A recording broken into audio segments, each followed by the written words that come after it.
Bežný rok je bohužiaľ osobitne bohatý na najrozličnejšie živelné katastrofy vo všetkých oblastiach sveta.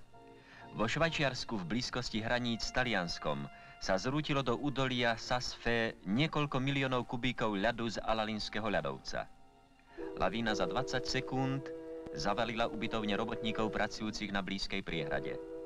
V čase katastrofy bola väčšina zo 750 pracovníkov na stavbe, ale aj tak prišlo o život pod ľadovou stenou viac ako 80 ľudí.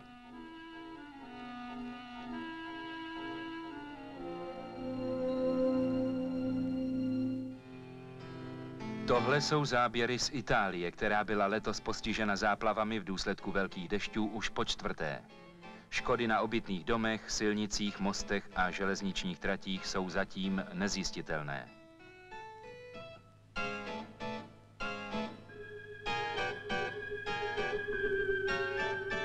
Na silnici mezi Římem a Florencií strhla povodňová vlna řeky Argento 20 aut z vozovky. Jenom v těchto místech se utopilo 11 lidí.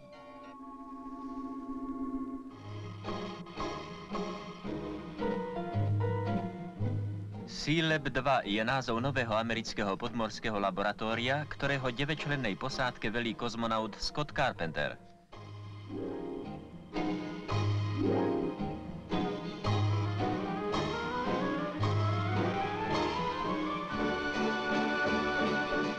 Blízko kalifornského pobrežia sa potopila na dno Pacifiku v hĺbke vyše 60 metrov. Posádka sa počas 45-dňového prieskumu trikrát vymení, okrem veliteľa Carpentera.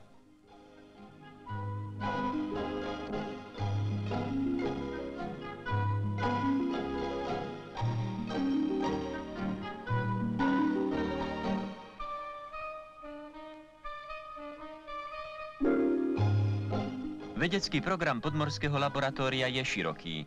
Nadviazala už napríklad rozhovor s kozmonautmi v Gemini 5, ďalej preskúma geologické zloženie dna, výskyt živočíchov a všetky možnosti priemyselného zúžitkovania morských hlbín.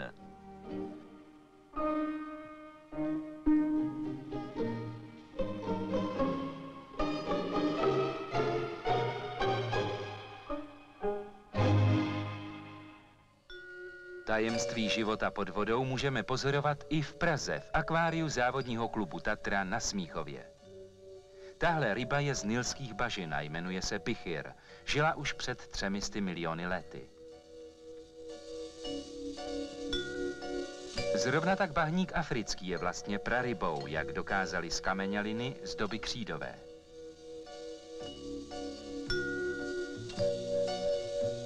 Kostlín štíhlý má pravý domov ve Střední Americe a je to dravec. Vidíte, zrovna si pochutnává na menší kolegyni.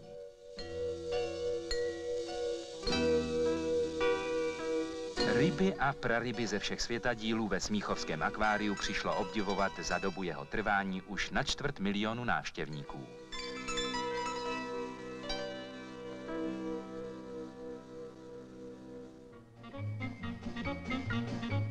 Krásavice pod vodou môžeme obdivovať v Prahe i v ďalšom akváriu, vlastne na novom plaveckom štadióne v Podolí.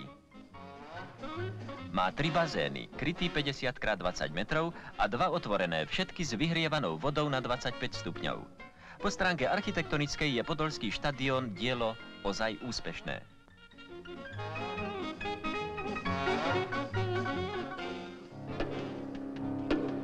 Horšie je to už s niektorými remeselníckymi prácami. Tak napríklad do zle izolovaného stropu zateká. Voda presakuje i do stien a podlahy tiež nemajú dobre vyriešený spád. Zateká do chodieb i do reštaurácie.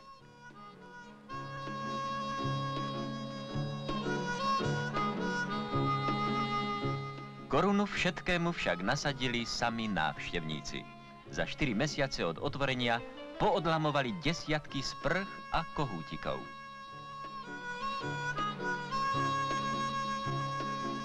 A takmer všetky kľučky pánskych šatní. Moderný a v Prahe ojedinelý plavecký štadión by sme si mali viac vážiť a zlomyselné a vandalské poškodzovanie spoločného majetku treba prísne trestať.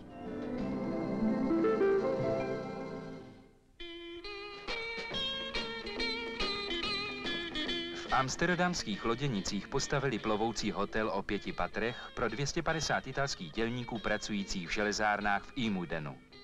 Stěhování celého hotelu, kterému tady říkají botel podle anglického boat člun, netrvalo déle než 3 hodiny.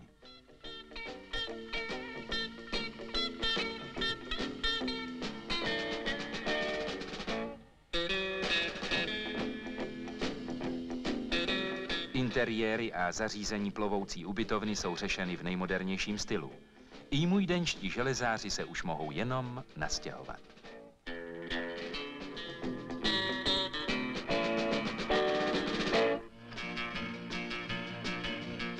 Brněnský veľtrh to je dnes už tradičný pojem pre veľkolepú prehliadku strojárskych výrobkov, ktoré sú vlastne určené prevažne pre našich a zahraničných odborníkov a pre devizové i nedevizové obchody v krásnom výstavnom prostredí.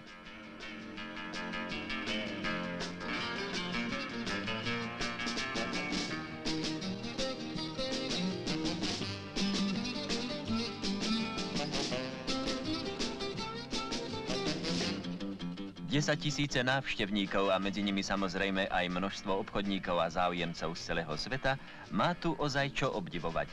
Zahraničné i naše podniky sem doviezli najmodernejšiu techniku.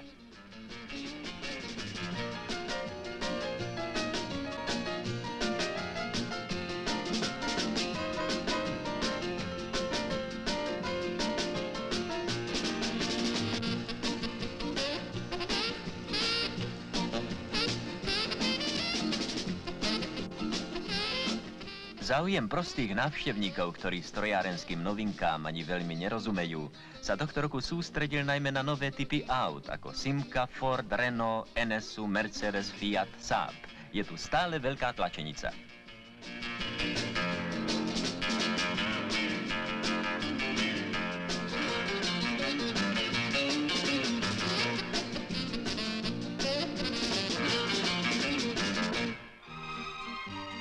Ředitel krátkého filmu Václav Žižka zhodnotil na slavnostní schůzi výsledky 20leté činnosti našich filmových dokumentaristů a zpravodajců i pracovníků kresleného, loutkového, výukového a propagačního filmu.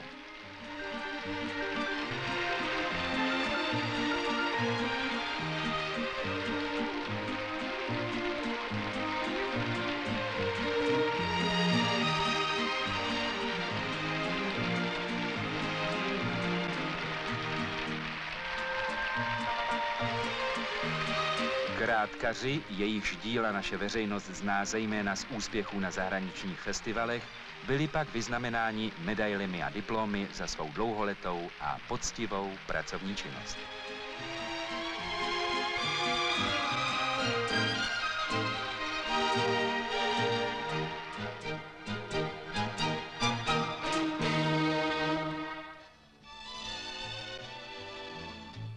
V zákulisí zimnej haly Parku kultúry a oddychu Juliusa Fučíka v Prahe to vyzeralo ako v šatni veľkého reviálneho divadla. To sa členovia sovietskeho baletu na ľade pripravovali k svojmu prvému vystúpeniu v Československu.